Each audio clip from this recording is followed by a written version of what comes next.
విద్యార్థులు కష్టపడి చదివి జీవితంలో ఉన్నత స్థాయిలో ఉండాలని ప్రభుత్వ విప్ వేములవాడ శాసనసభ్యులు ఆది శ్రీనివాస్ అన్నారు. సోమవారం వేములవాడ పట్టణంలోని ప్రభుత్వ కళాశాలలో మధ్యాహ్న భోజన కార్యక్రమాన్ని ప్రారంభించారు.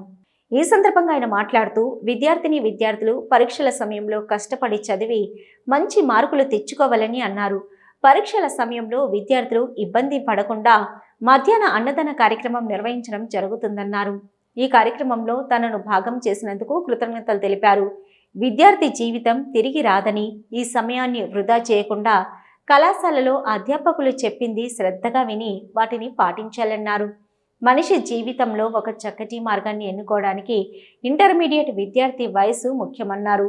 ఈ సమయంలోనే సరైన నిర్ణయం తీసుకుంటే జీవితంలో స్థిరపడతామన్నారు.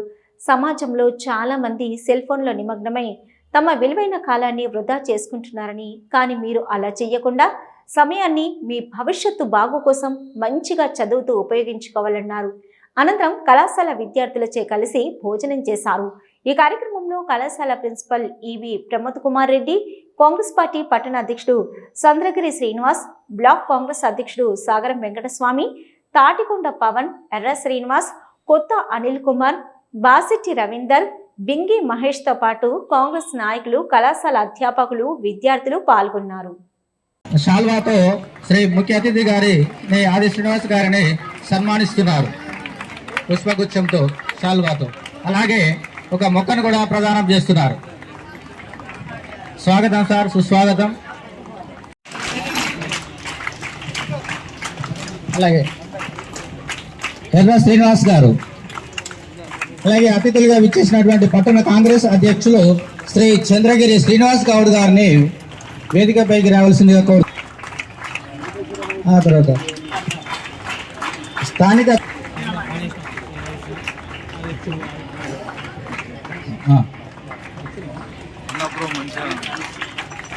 శ్రీ దివ్య శ్రీనివాస్ గారు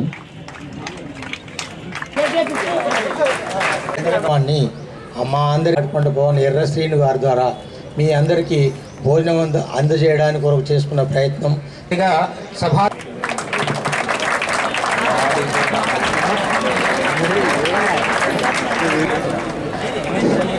అశోకన్న గారు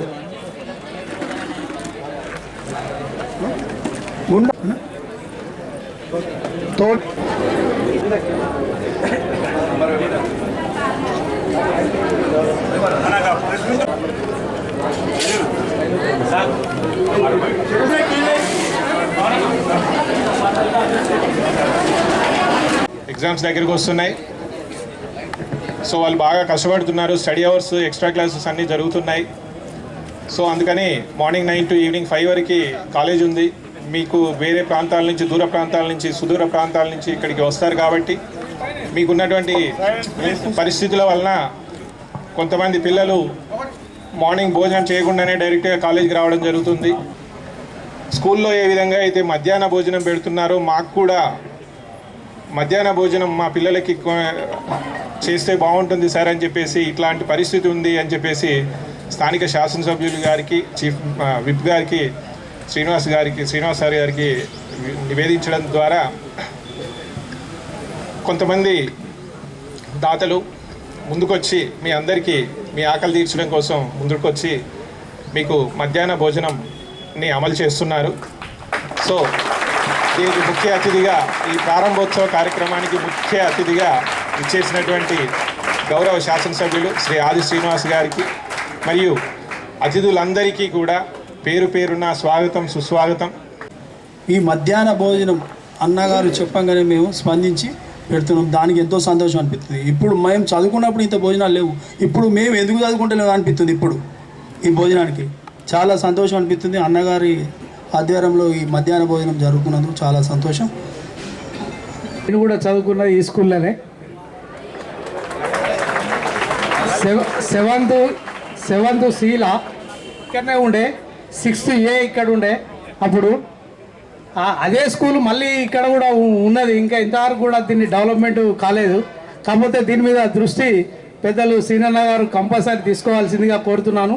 ఎందుకు అనంటే అప్పుడు మేము చదువుకున్నప్పుడు ఇది ఒకటే స్కూలు, ఒకటే స్కూలు, ప్రతి ఒక్కరు ఎవరు కానీ ఇదే స్కూల్లో చదువుకోవాలి, ఇదే స్కూల్లో నుంచి పైకి ఎదిగిర్రు.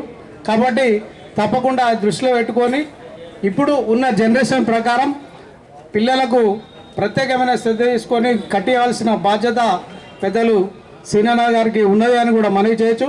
మరియు ఈ కార్యక్రమంలో 2 రోజుల మందం అన్నదానం కూడా చేయడం జరుగుతుంది. నా వంతుగా తప్పకుండా పిల్లల భవిష్యత్తు ముఖ్యం కాబట్టి తప్పకుండా వారికి సహకారం చేయాల్సిన బాధ్యత ప్రతి ఒక్కరిపై ఉన్నది అని కూడా ఈ అవకాశం ఇచ్చిన పెద్దలందరికీ ధన్యవాదాలు చెప్తున్నాను. ఈ సభను అలంకరించినటువంటి మన ప్రిన్సిపల్ గారికి, మన ముఖ్య అతిథులైనటువంటి శాసనసభ్యులు, మన ప్రభుత్వ వైపు ఎమ్మెల్యే ఆదిశ్రీనన్న గారికి, మన స్టేజ్ మీద ఉన్నటువంటి మన పెద్దలు అందరికీ నా యొక్క ధన్యవాదాలు తెలుపుకుంటూ, ఈరోజు మన వాళ్ళకు మధ్యాహ్న భోజనం ఏర్పాటు చేసినటువంటి దాతలకు అందరికీ నా యొక్క ధన్యవాదాలు తెలుపుకుంటూ, నేను సుతా ఒకరోజు అన్నదానం ఇచ్చడానికి ముందుకు వచ్చినాను. మీ అందరికీ మీరందరూ మంచిగా చదువుకొని మంచిగా ముందుకు రావాలని కోరుకుంటున్నాను. 10 రోజుల క్రితం అనుకుంటా ప్రిన్సిపాల్ గారు మరి ఇక్కడ ఉన్నటువంటి లెక్చరర్స్ నా దగ్గరకు వచ్చి నేను గెలుపొందిన సందర్భంగా అభినందనలు తెలుపుతూ కళాశాలలో ఉన్నటువంటి సమస్యలను చెబుతూ ఫిబ్రవరి 28వ తేదీ నుంచి కళాశాలలో ఎగ్జామ్స్ ప్రారంభం కాబోతున్నాయి. ఈ క్రమంలో మా కాలేజీకి వచ్చేటువంటి స్టూడెంట్స్, అమ్మాయిలు అబ్బాయిలు గ్రామీణ ప్రాంతాల నుంచి వచ్చేటువంటి సందర్భంలో ఉదయం ఇంట్లో వంట చేస్తే తిని వస్తున్నారు, లేదంటే టిఫిన్ బాక్స్ కొందరు తెచ్చుకుంటున్నారు, లేకపోతే కొందరు తెచ్చుకోవడం లేదు. తిరిగి మళ్ళీ ఇంటికి వెళ్ళే క్రమంలో వాళ్ళ ధ్యాస చదువు మీద లేకపోవడం వల్ల మధ్యాహ్నం భోజనం ఒకవేళ పెట్టినట్టయితే ఆ ఎగ్జామ్స్ కంటే ముందు ఈ 4 రోజులు స్కూల్లోనే ఉండి కాలేజీలోనే ఉండి మరి వాళ్ళు ప్రిపేర్ కావడానికి అవకాశం ఉంటుంది. కాబట్టి ఈ 4 రోజులు మధ్యాహ్న భోజనాన్ని మనం ప్రారంభించేది బాగుంటుంది సార్ అని చెప్పని. ఈరోజు 29, 26 అనుకున్నాము, 27 తారీఖు అనుకున్నాం. ప్రారంభం చేస్తే ఒక 4 రోజులు మధ్యలో 4 రోజులు హాలిడేస్ పోయినా పిల్లలకు ఒకవేళ మధ్యాహ్నం భోజనం మనం ఏర్పాటు చేసినట్టయితే ఉత్తీర్ణత శాతం పెంచిన వాళ్ళం అవుతాం. ఈ 10 మాసాలు చదివింది ఒక ఎత్తు అయితే ఎగ్జామ్స్ కంటే ముందు 4 రోజులు బాగా చదవడం వల్ల మనం వాళ్ళకు ఉపయోగపడే విధంగా ఉంటుందని చెప్పినప్పుడు అనేక మంది దాతా హృదయులు ఉన్నారు. అనేక మంది అన్నదానం చేసే క్రమంలో వేలలో అనేక మంది ముందుకు వచ్చే వాళ్ళని చూసిన, ఏదైతే గణేష్ మంటపాలు కానీ దుర్గమ్మ తల్లి మంటపాలప్పుడే కానీ, లేదా కరోనా కష్టకాలంలో వరుసగా పేదలకు చేసేటువంటి భోజన కార్యక్రమాలు కూడా అనేక మంది దాతలు ముందుకు వచ్చిన సందర్భాన్ని చూసింది నాకు గుర్తుకు రావడం. అదే క్రమంలో అనేక మంది ఉన్నా వీలే ఎందుకని కొంతమంది అనుకోవచ్చు, దశరథన్ లాంటి వాళ్ళు. వారు అనుకుంటే ప్రిన్సిపాల్ గారు అడగడం నాకు వెంటనే కళ్ళకు వీలు కనిపించారు. అదే రోజు ఏదో పని మీద రావడం. మరి ఈ సమస్య ఉందంటే మీరు అనడం మహాభాగ్యం, అన్నదానం మా భాగ్యంగా భావిద్దాం. తప్పనిసరి చాలామంది మిత్రులు ఉన్నారు, వాళ్ళతో మాట్లాడదాం అంటే వెంటనే వాళ్ళకి బాధ్యత ఇచ్చి ప్రిన్సిపాల్ గారితో మాట్లాడి ఇక్కడ రమ్మనడం. ఆ రోజు చెప్పిన వాళ్ళకి ఒక రోజు నాది కూడా మీలో ఉంటుందని చెప్పండి. మొదటి రోజే నా పేరు పెట్టిన సంతోషం, ఇబ్బంది లేదు. ఎందుకంటున్నానంటే ఈ మాట, పేద విద్యార్థులు ప్రభుత్వ కళాశాల చదువుకున్న వాళ్ళ సంఖ్య ఎక్కువ ఉంటుంది. అలాంటి వారికి ఈరోజు మనం కడుపు నిండా మధ్యాహ్నం భోజనం పెట్టడం అనేది కూడా అది అదృష్టంగానే భావించాలి. వారిలో ఉత్తీర్ణ శాతం పెంచడానికి ఉపయోగంతో పాటు అన్ని దానాల కంటే మిన్న అన్నదానం మిన్న అనేటువంటి నానుడి నిదర్శనంగా కూడా ఒక కార్యక్రమం ఉంటుంది. అంటే విద్యాదాతగా కూడా ఈరోజు కారణభూతులు అవుతారని కార్యక్రమం చేస్తానని చెప్పిన మాటతోని చెప్పడం జరిగింది. అందులో కూడా విద్యార్థులంతా కూడా ఇంట్లో తల్లిదండ్రులు పెట్టుకున్నటువంటి ఒక నమ్మకాన్ని వమ్ము చేయకుండా మీ దైనందిన జీవితాల్లో చదువు తప్ప వేరే ధ్యాస లేకుండా కాలేజీకి వచ్చిన తర్వాత ప్రిన్సిపాల్స్ కానీ లెక్చర్స్ చెప్పింది చక్కగా విని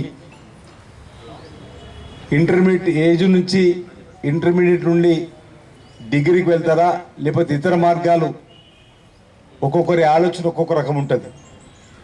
ఈ ఏజ్లోనే మంచిని తీసుకొని చెడును వదిలేసేటువంటి ఆలోచన మీరంతా కూడా తీసుకొని ముందుకు పోవాలని చెప్పి సందర్భంగా నేను పిలుపునిస్తూ రాబో రోజుల్లో మరిన్ని వచ్చే విద్యా సంవత్సరంలో మరి విద్యార్థుల కోసం మెరుగైనటువంటి కార్యక్రమాలు నేను తీసుకుంటూ ఇక్కడ ఇంకా అనేక విద్యా సంస్థలు తీసుకురావడం కోసం ఈ ప్రాంతాల కోసం నేను ప్రయత్నం చేస్తున్నా.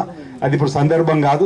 నేను తప్పనిసరిగా మళ్ళీ దానిపైన ఒకసారి అందరితో మాట్లాడి ఏమేమి ఇక్కడ తీసుకురావడం కోసం ప్రయత్నం చేస్తున్నాం, ఏది వెసులుబాటు అనేది కూడా ప్రయత్నం చేస్తూ వాటన్నిటి ద్వారా ఈ ప్రాంతంలో ఉన్న పేద విద్యార్థులందరూ కూడా ఉన్నత చదువులు చదువుకోవడానికి ముందుకు పోవడానికి ఈ ప్రాంతం ఒక వేదిక కావడానికి కోసం తప్పనిసరిగా నా వంతు సహకారం ఉంటుందన్నమాట ఈ సందర్భంగా తెలియజేస్తూ మరోసారి దాతా హృదయులందరూ కూడా అభినందనలు తెలియజేస్తా ఉన్నా. అందరికీ నమస్కారాలు.